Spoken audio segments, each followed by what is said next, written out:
The cold mechanical command cut through the quiet hum of the grocery store like a blade. "Put your hands up." I said, "Put your hands up." Fluorescent lights flickered above the cereal aisle, their sterile glow glinting off the muzzle of the gun now trained on her chest. Naomi Ellison, 46 years old, stood frozen between shelves of granola bars and almond milk, her right hand still lightly gripping the handle of her shopping cart. Slowly, deliberately, she raised both hands to shoulder-level palms out. The cart rolled forward slightly as she let it go. Her heart pounded not from panic, but from an almost clinical awareness of how quickly the situation could escalate. She was wearing jeans, a soft cotton t-shirt, and a fitted windbreaker. Her natural curls were tied back in a neat low bun. A reusable grocery bag hung from her shoulder. Nothing about her appearance screamed threat, but the gun didn't lower. The officer, a young white man in his early 20s, eyes too wide, posture too tense, had his feet planted in a defensive stance. The name stitched above his badge read Barnes. Naomi's mind ticked through every possibility, every protocol, every ounce of training she had absorbed over 2 decades in federal service. She had stared down cartel gunmen and negotiated with bomb makers, but none of that prepared her for being mistaken as a criminal while picking up yogurt for her elderly mother. She didn't flinch. Her pulse was loud in her ears, but her voice, when she finally spoke, was even. "You're making a mistake." Barnes didn't answer. His hand trembled slightly where it gripped the pistol. His eyes darted around, maybe to see who was watching, maybe to reassure himself he had control. There were people nearby, but no one intervened. A middle-aged woman at the end of the aisle gasped quietly and backed away, pulling her child with her. Another shopper stared wide-eyed from behind a frozen food display phone already in hand. Naomi could feel the weight of the moment pressing in on her history perception, fear, authority, and that aching sense of déjà vu. She knew how this would be seen if it ended the wrong way. What mattered now was not credentials, not justice, but de-escalation. She didn't reach for her ID, though her FBI badge was clipped inside her jacket pocket. She didn't say who she was. That would come later if she made it out of the moment intact. From the look in Barnes's eyes, any movement she made might be misinterpreted. And besides, some part of her wanted to see how far this would go. Not out of pride or defiance, but because she understood something far more dangerous than a loaded gun. Barnes believed he had authority. And worse, he believed she didn't belong. Naomi wasn't from Ashford originally, but she'd moved back 2 years ago to help care for her mother after retiring from fieldwork. She'd transferred to the regional FBI office nearby, mostly handling white-collar crimes and training recruits. Everyone in law enforcement circles knew her name. Everyone, apparently, except the rookie now threatening her life. She remembered what her partner once said during a diversity seminar. The real test isn't whether you carry a badge. It's whether someone lets you. Right now, none of her years, none of her merit, none of her service meant anything. All that Barnes saw was a black woman in a grocery aisle, moving slowly, watching him with steady eyes. That, in his mind, was enough to justify fear. His voice cracked when he repeated the order louder this time, shaking with the weight of expectation, not control. I said, "Put your hands up," as if she hadn't already done it. Her muscles tightened, not from fear, but from memory. She had interviewed survivors of mistaken identity shootings. She had investigated rogue agents. She had testified in trials that hinged on 1 second of poor judgment. And now, with a half-empty shopping cart between her and a trembling gun barrel, she was the case file. It was then that she made her decision. She wouldn't pull her badge. She wouldn't defend her presence. She would call the one person who could end this with a single sentence, The one man Barnes might listen to, Sheriff Daniel Whitaker. But first, she had to survive long enough to reach her phone.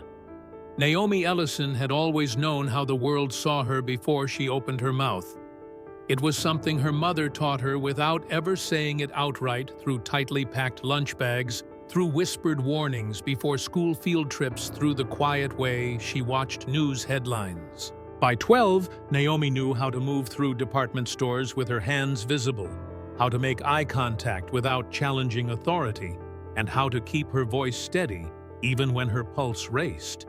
She knew how to be composed in the face of being underestimated, misread, or feared. It wasn't bitterness that drove her. It was strategy. She grew up in East Atlanta, the only child of a mother who worked nights as a trauma nurse, and still managed to sit beside Naomi every morning with coffee and scrambled eggs. Their apartment was small, but immaculate. There were rules: speak with clarity, finish what you start, and remember that dignity is not something anyone can hand you. You build it brick by brick. Naomi did. Through early morning shifts at the public library, through AP classes with teachers who never bothered to learn how to pronounce her name, through summers working front desk security in office buildings where no one ever assumed she belonged above the lobby floor. But she kept rising.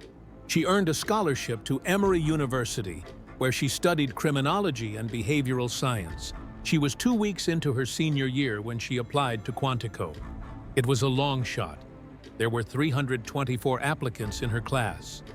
5 were black women. 3 didn't make it past the 4th week. Naomi didn't just survive, she graduated in the top 10. For years, she was the one sent in when negotiations broke down, when tempers ran too hot, or wires threatened to cross. She had a voice that steadied even the most volatile room. She could talk a cartel lieutenant down from a barricade and extract a confession with nothing more than a legal pad and silence. She led major federal operations against trafficking networks in Richmond, Atlantic City, and Miami. The Bureau came to rely on her not only for results, but for restraint. But all that was backfiled now, archived in reports and citations, tucked into manila folders in some regional office. Naomi had stepped away from frontline work 2 years ago. It wasn't a demotion; if anything, her current assignment held more subtle power. She oversaw compliance ethics training and internal reviews at the FBI's Darlington field office. She trained younger agents on use of force protocol, on de-escalation, on the psychology of implicit bias. The irony didn't escape her. Ashford had always been a quiet place, a little southern town with brick sidewalks and wooden benches outside the pharmacy. That's why she'd come back. Her mother was in her 70s now, still sharp, still stubborn, but slowing in ways that worried Naomi. She rented a modest house not far from downtown, just a few blocks from the courthouse. She kept to herself. She volunteered at a literacy clinic twice a month. She made casseroles for church potlucks. She didn't flash her badge unless she had to. But badges, she knew, were only good if someone respected them.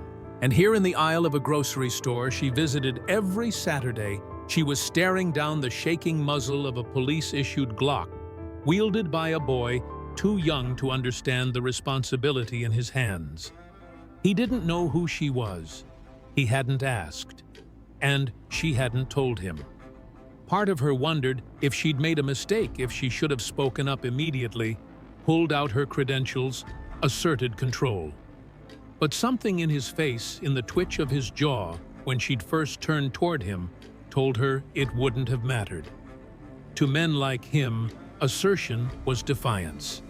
Certainty was threat. No title in the world would have changed the picture he already painted of her. She hadn't expected to be profiled. Not here. Not in the town where she grew tomatoes and returned library books on time. But she also wasn't surprised. This wasn't new. It was just personal now. And now the question became, how far would this go? The badge wouldn't help.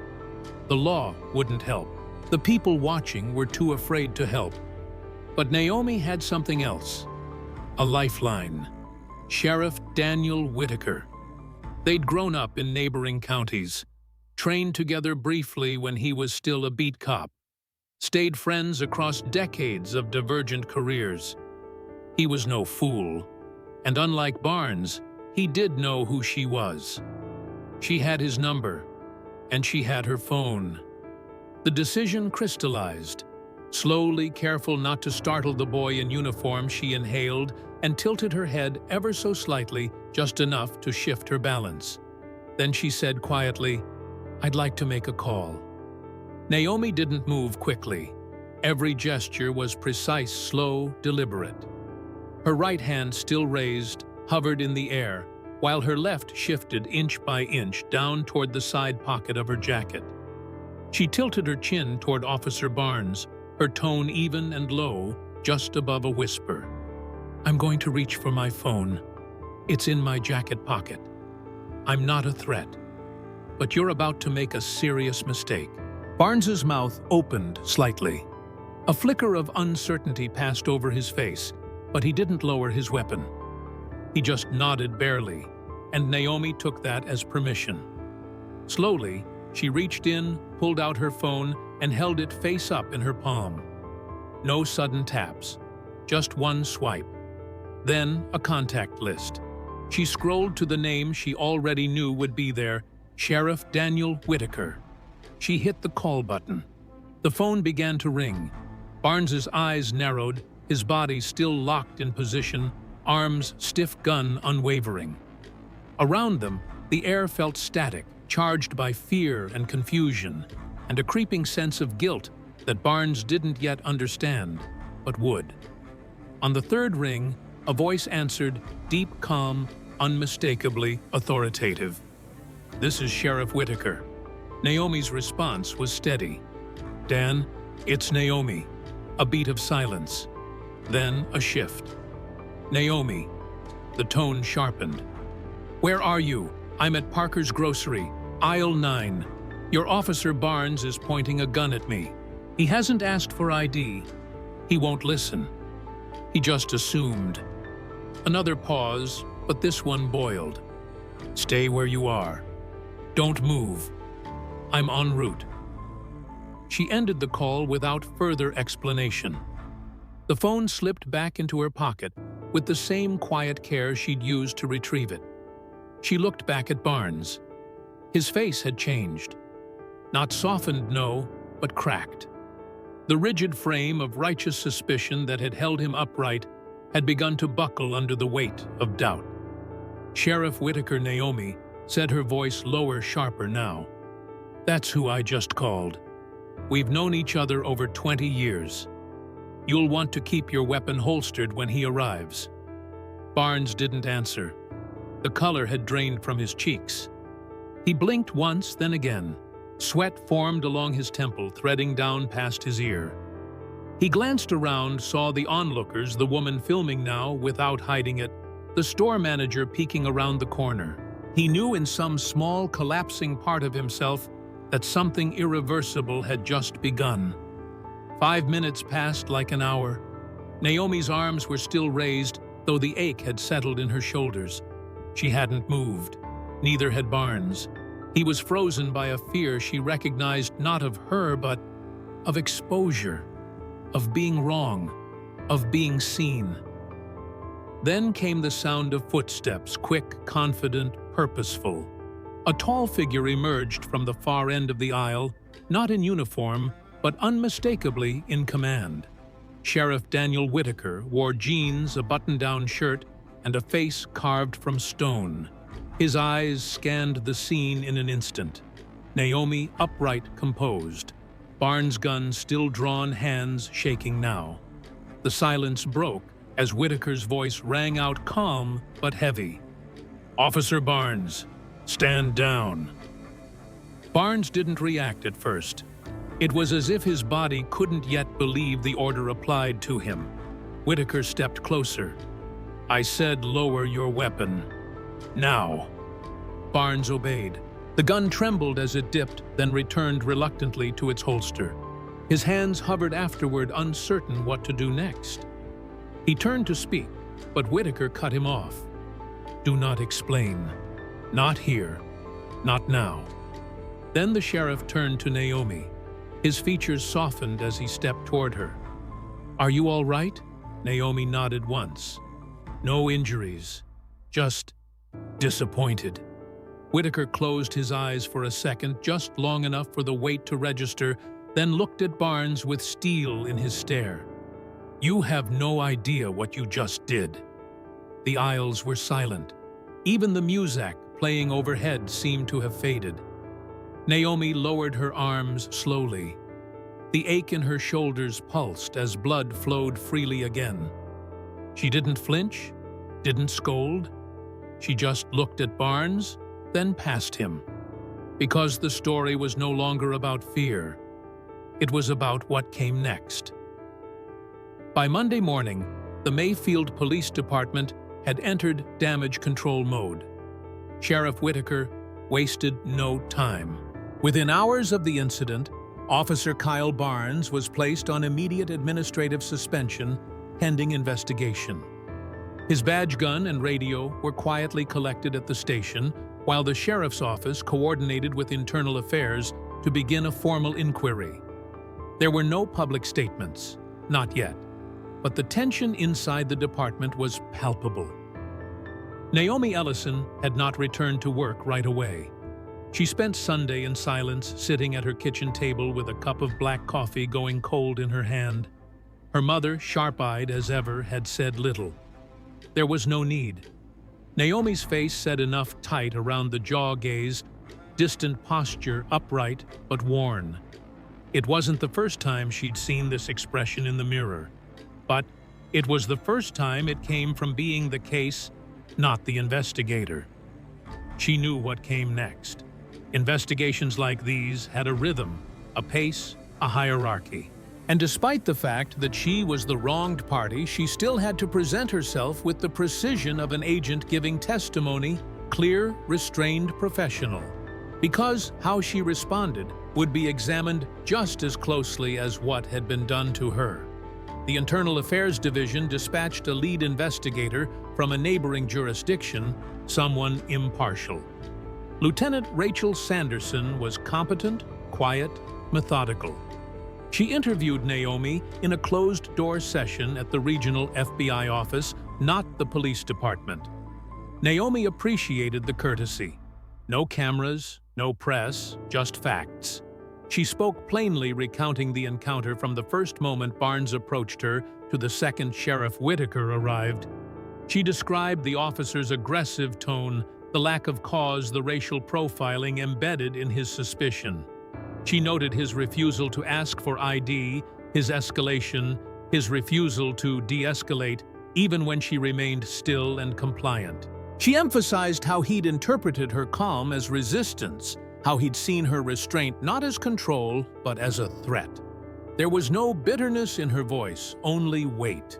Every sentence was shaped with intention. She knew what the video footage would show. The security cameras at Parker's grocery had captured the entire incident. Multiple angles. Barnes approaching with his hand already near his weapon. Naomi's steady posture. The raised hands. The moment she reached for her phone with visible care. The panic in Barnes's expression when she mentioned the sheriff by name. There was no audio, but the body language was irrefutable. Meanwhile, Officer Barnes had already submitted to his own interview. His statement was scattered defensive, colored by fear. He claimed he had acted on behavioral cues, said Naomi had seemed to be loitering, and that when she reached into her jacket, he feared she might be concealing something. But the timeline didn't hold. The footage clearly showed Naomi standing calmly reaching for her phone only after stating her intention aloud. Witness testimony confirmed it. Several bystanders had already come forward. Their accounts painted a consistent picture of a woman calm under pressure and a young officer unraveling in public. Lieutenant Sanderson's team reviewed everything The footage, the testimonies, the training records. What they found was telling. Barnes had only been on the force for 14 months. His academy scores were average. His field reviews had shown signs of impulsiveness. One supervisor had noted a need for better judgment in high-stress environments, but no formal actions had been taken, until now. By the end of the week, the preliminary findings were complete. The report was direct. Officer Barnes, engaged in conduct unbecoming of a law enforcement officer, initiated an encounter based on racial bias and exercised disproportionate and unjustified use of force in a non-threatening situation. Disciplinary review strongly recommended. Naomi received a courtesy copy through secure channels. She read it alone at her desk in the early evening, long after most of the office had gone quiet. The language was sterile, no mention of what it felt like to have a gun pointed at your chest in front of a dozen strangers. No mention of the split-second calculus she'd done between asserting her rights and preserving her life. But it was something. A record. A beginning. She closed the folder and leaned back in her chair, staring out at the dusky skyline. The system had noticed. Now it had to respond. The hearing took place 10 days after the incident. It was held in the same chamber where town council meetings were usually conducted. Walls lined with faded portraits of retired sheriffs and civic leaders, the air heavy with a kind of small-town seriousness. The room wasn't full, but those who mattered were their representatives from Internal Affairs senior staff from the Mayfield Police Department and Sheriff Daniel Whitaker, seated at the head of the Disciplinary Review Board. Naomi wasn't present. She had chosen not to attend in person. Instead, she submitted a written statement. It was 5 pages long, measured factual, unflinching. She described the moment Barnes approached her without cause, the way his suspicion grew despite her calm, and the moment she felt the barrel of a weapon point toward her chest. She described the humiliation of being treated not as a citizen or a fellow officer, but as a suspect, based solely on her appearance. She emphasized that this wasn't just about her. It was about the next person, and the next who might not have a friend in law enforcement or a badge of their own to fall back on. The board reviewed the surveillance footage in full. No one spoke during the playback.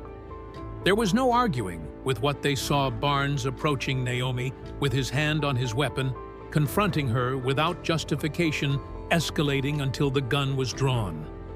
The expressions told the story even without sound. Hers composed his unraveling.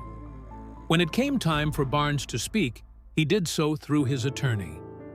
The young officer sat pale and hollow-eyed, hands clenched beneath the table. His statement was a mix of apology and excuse. He admitted poor judgment, but claimed stress. He referenced fear for his safety, then pivoted to inexperience. He used phrases like split-second decision and reasonable suspicion, but none of it landed. Not anymore. Sheriff Whitaker, chairing the proceedings, was restrained but firm. His voice didn't waver. He acknowledged Barnes's youth, but stressed that prejudice disguised as instinct had no place in law enforcement. He reminded the board and the officers seated before them that a badge is not a shield for fear nor a license for profiling.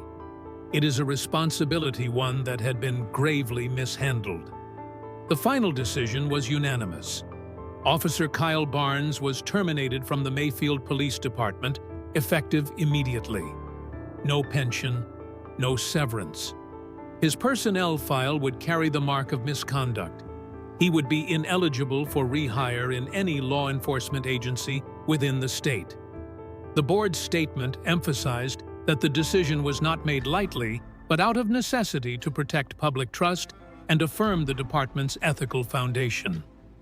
Barnes left the chamber without a word. There were no reporters waiting, no headlines, just silence and the distant sound of tires crunching gravel as his career slipped quietly into the past. Naomi read the results later that evening. The report was brief, the language procedural, but she felt something tighten in her chest as she read the word terminated. It didn't bring satisfaction, not really.